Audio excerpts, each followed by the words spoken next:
go to the Republic of New Africa, who wanted 5 states in the South.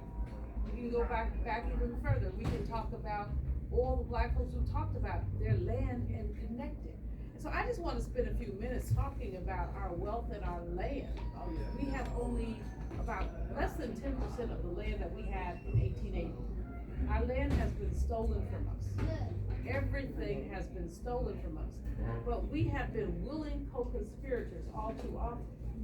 When we decide that our neighborhood has gentrified so we don't sell our house.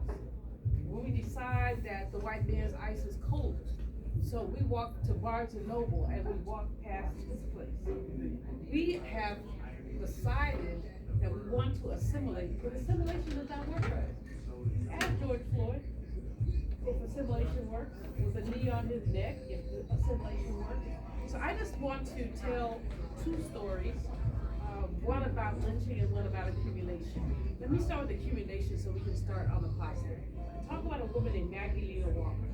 Maggie Lena Walker is highlighted in my book, but she's in a little, it's 365 facts, so I have to write a book about her, I really do. Maggie Lena was the first black woman chartered bank in the United States.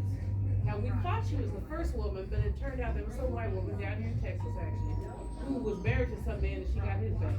That doesn't count. Maggie Lena started hers from scratch. It was called Penny Savings Bank.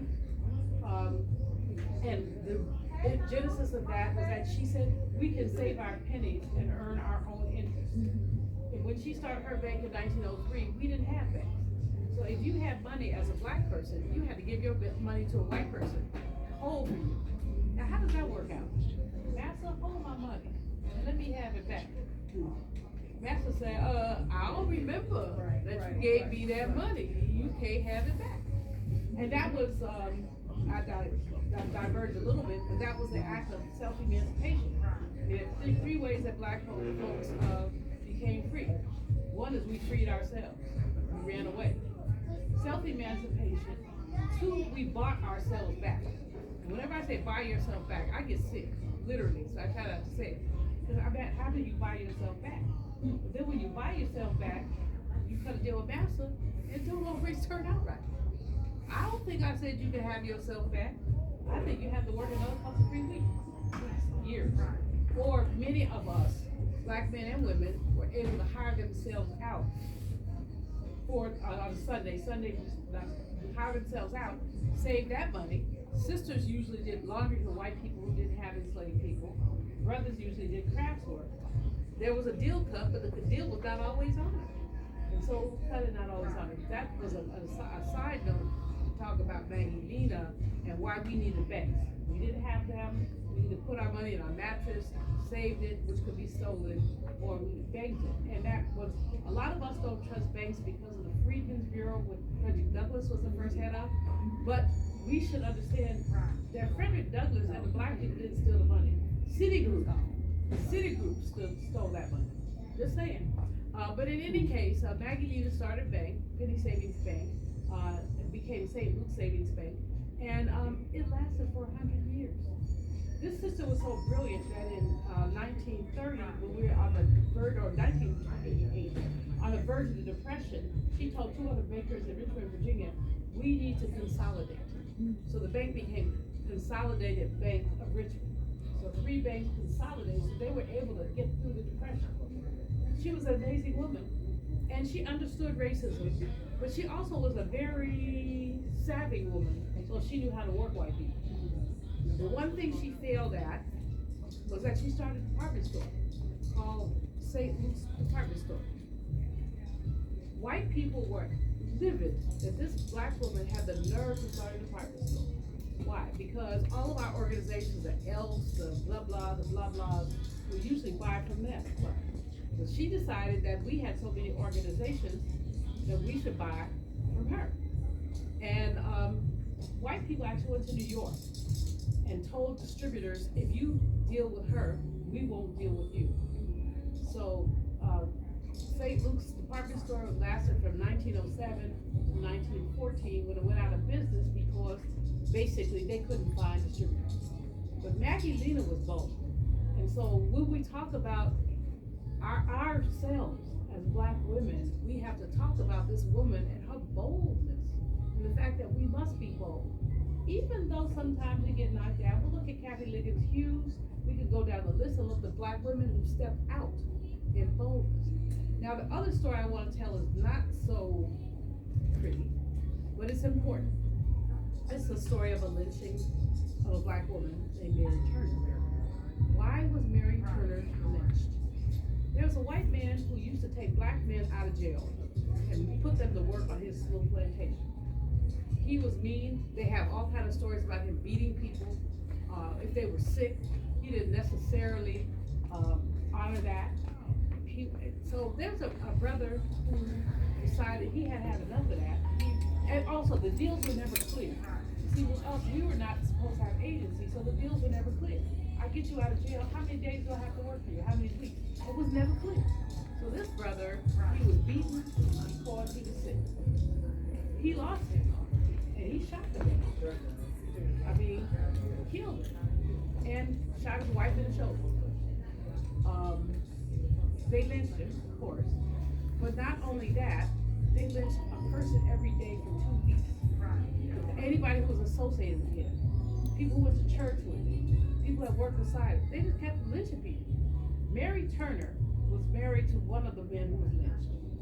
She went down to the courthouse and said, I want to know who lynched my husband. At the time, she was 18 years old and 9 months pregnant.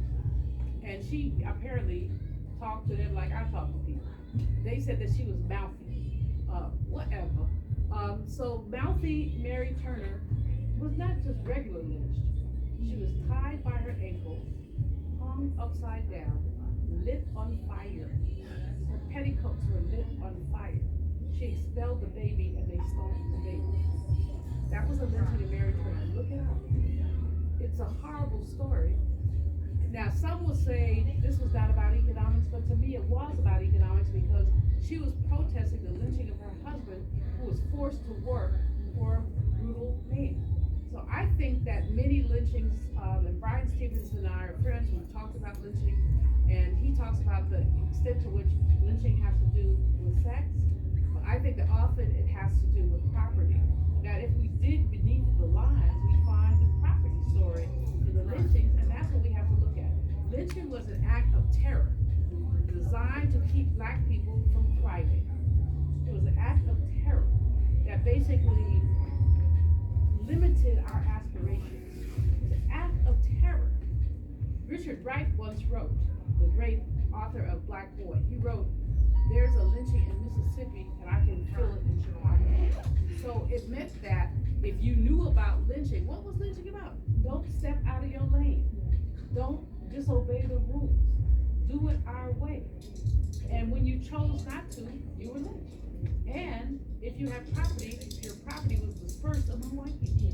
I think I'm gonna tell you, I will tell you one more story about the lynching of Tommy Moss. My girl is telling me time to go to the airport, but Tommy Moss was the first lynching that Ida B. Wells documented. Tommy Moss started a grocery store in the Curve in Memphis because the other grocery store was beating black people, black women in particular. So people started going to his store, which was called People's Grocery. 2 boys got into a fight over some marbles. The white men went to the white man's store and said, the black boy stole our marbles. They took guns over marbles. Well, the brothers were not having it, so they shot back. They were like, it's not going down like that. One white man was wounded, he was not killed. The next day, Tommy Moss and his 2 friends who started the store were lynched. And Ida B. That was her first lynching. And that gave way to the Lynching Chronicles, which is what she wrote over the years. And many of them are on Amazon for free. So if you want to be freaked out, do Ida B. Wells' Lynching Chronicles, and you will read stuff that will truly make you want to cry. That's what our people have been doing. And it is, so when you look at the wealth gap, it's not that we're trifling, it's not that we're lazy, it's not that we don't contribute. It's that we have systematically been prevented from achieving. I'm going to stop here. I'm grateful to you all who came out at the last minute. I'm gonna sign a few books that people want them signed, but I am gonna jump in the car and get on my back page because I need to get back to DC. I've got a radio show to do tomorrow morning. So anyway, thank you all. Well, I'll take two questions if I can. Terry? One of the things I carry around with me is Anthony Brother's thing that we've lost our cultural memory. And that because we restore it, we can't see ourselves as we're still consumers. $121 billion we're still consumers. How do we put in place systems that can restore that memory and also shift us from being consumers and, like you said the other night, keeping our dollar in our neighborhood 18 times? Well, we start here. Look at this place. Look at this store. Look at all the stuff that's here. We start here in terms of being here, coming here, buying books, engaging with folks. But we also create, what we know is that our spaces are being attacked. 44 states have introduced laws that said we can't teach about race. So where can we teach it? In the churches, in Saturday schools, right up in here. We have to claim our space. We have more tools than our ancestors ever had. We got I call it the devil's net sometimes. But you know, there's a lot of junk out there. You don't have to just do junk. Do some reality. So Terry, you know the drill. You're a journalist. We start here. One more quick question. Yeah, my brother. It's stated that by the year 2063, I believe, that the wealth of black people will be non-existent. They're saying our wealth is shrinking as we go unless we sound an alarm. We're gonna be in trouble. See, by 2050 actually. maybe something like that. Our wealth is building. We have less than we used to have. Why? Because we spend more than we used to. We have a different set of values than our ancestors had. I remember once, and I'm a victim of consumer culture as anybody else, but I remember once going home to my mama's house and she saying to me, you take out for lunch and dinner? What's wrong with you? And I said, well, I'm hungry, mama. And she said, split that, split in half, and have some for lunch and some for dinner. You don't have to do all that. And we've gotten into consumer culture. And so we do have less wealth. They also have more ways to take our wealth away from us. Yeah. That's the other piece of it. So we need to, first of all, develop cultural resistance, be knowledgeable. Why are our elders selling property in the hood? And what are they buying and where? We're not only losing our wealth, but diluting our political power. Because, you know, once you're out of the hood, I mean, the block I live on in DC, it used to be DC used to be Chocolate City, now I call it Chocolate Chip. Because you don't have that many, some people call it latte, plain old latte. So we have to develop a plan, and we have to adhere to it. Folks, I'm sorry to talk and run. That's how it is this time. Captain Oliver? Yeah, 5 more. No. 5 minutes, what am I doing in 5 minutes? Sign the books. Oh, yeah, I can sign.